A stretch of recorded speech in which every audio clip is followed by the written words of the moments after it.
ሃይ እንዴት ናችሁ? እስቲ ለዛሬ አንድ አራት የሙስሊሞቹ ነቢይ የተናገረውን እምነት ብለው የያዙትን ተረት ልንገራችሁ። አንደኛ ቡሃሪ ወይንም ሳያል ቡሃሪ 5394 ላይ ይገኛል።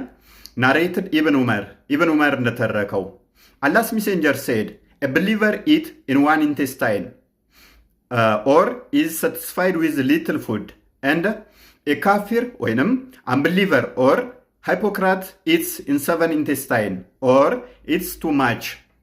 ምድረው የሚለው ሐዲሱ አማኝ በአንድ አንጀት ይበላል በቅንፍ አድርገው ቶሎ ይጠግባል ብለዋል። ቶሎ ይጠግባል የሚለው አረብኛው ላይ የለም።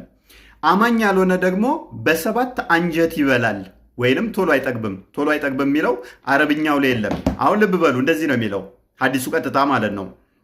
አማኝ በአንድ አንጀት ይበላል፣ አማኝ ያልሆነ ደግሞ የሚበላው በሰባት አንጀት ነው። አሁን የጤና ባለሙያዎች ኢቭን የጤና ባለሙያ እንኳን አትሁኑ፣ ትንሽ ባዮሎጂ እውቀት ያላችሁ አማኝ የሆነ በአንድ አንጀት ነው የሚበላው፣ አማኝ ያልሆነ ደግሞ በሰባት አንጀት ነው የሚበላው ሚል ተረት የሆነ አስተምሮ ውስጥ ምን ትሰራለህ? ውጣ። እንደዚህ አይነት ተረት አስተምሮ አስፈላጊ አይደለም።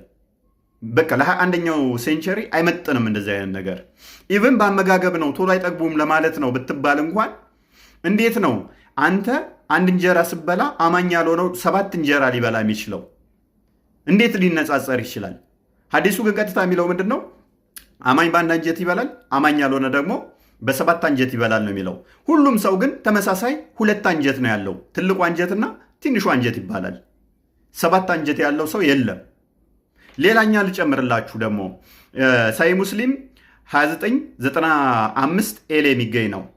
እንዲህ ይላል when one of you yawns he should keep his mouth shut with the help of his hand for it is the devil that enter therein ይላል። ስታዛጉ አለ ቶሎ ብላችሁ አፋችሁን በእጃችሁ ሸፍኑት፣ ምክንያቱም ሴጣን ወይም ዳቢሎስ አፋችሁ ውስጥ ይገባል። አስቧል። ለዚህ አይነት ተረት አስተምሮ ሰው በተለያየ መልኩ ያዛጋል። ምክንያቱም በእስልምናው አስተምሮ ሙሐመድ ማዛጋት የሴጣን ነው፣ የምታዛጉት በሴጣን ምክንያት ነው ብሏል። በሌላ ሐዲስ ላይም ሰው ሱሰኛም ከሆነ ያዛጋል። ከጠማው እንደዚህ አይነት ነገሮች ሊያዛጋ ይችላል። ከደከመው ሊያዛጋ ይችላል። እና ቶሎ ብሎ መሸፈን አለበት ሴጣን እንዳይገባበት ይላል። ይሄ ተረት አይደለም ትላላችሁ? ታዲያ ሌላ ልጨምርላችሁ። እስልምና ባሪያን እንዴት እንደሚያይ ወይም የሰው ልጅን እኩል እንደማይቆጥር ወይም ሙሐመድ ደግሞ የሰው ልጆችን እኩል እንደማያይ አንድ ላሳያችሁ። ሱናን አልነሳኢ 49 ላይ የሚገኝ ነው። እንደዚህ ይላል it was narrated that ጃሪር said ጃሪር እንዳለው እንደዚህ ይላል the messenger of Allah said ያላህ መልእክተኛ እንደዚህ አሉ if a slave runs away no salah will be accepted from him until he goes back to his masters ይላል። አንድ ባሪያ የነበረ ሰው ከባርነት ወይንም ከጌታው ጠፍቶ ቢሄድ እስካልተመለሰ ድረስ ጸሎቱ ተቀባይነት የለውም ይላል። ወንድም ያንተን አሁን ባርነት ተይዘ ባሪያ ሆነ ጌታ እንደፈለገ ሲጫወትብህ መረረኝ፣ በቃ እኔማ ፈጣሪ እንደ ሰው ፈጥሮኛል፣ እኩል መሆን ነው የምፈልገው፣ በቃ ከዚህ ባሪያነት መውጣት አለብኝ ብለህ ሰውየው ስለማይለቅህ ጠፍተህ ብትሄድ አላህ ደግሞ ምን ይልሃል? ጸሎት ተቀባይነት የለውም፣ ወደ ማስተር ወይንም ደግሞ ወደ ጌታ ተመለስ ይልሃል። ጸሎት ተቀባይነት የለውም። እድሜ ልክህን ከባርነት እንዳትወጣ ጠፍንጎ ይዛሃል ማለት ነው። አይ እኔ ባርነት ይቅርብኝ ካልክ ደግሞ ጸሎት ተቀባይነት የለውም፣ ገሃነም ይልካል ማለት ነው። በጣም ያሳዝናል። እንደዚህ አይነት ተረት አስተምሮን ይዘህ ከኛ ጋር ክርክር ራሱ መግጠማችሁ ይገርማል።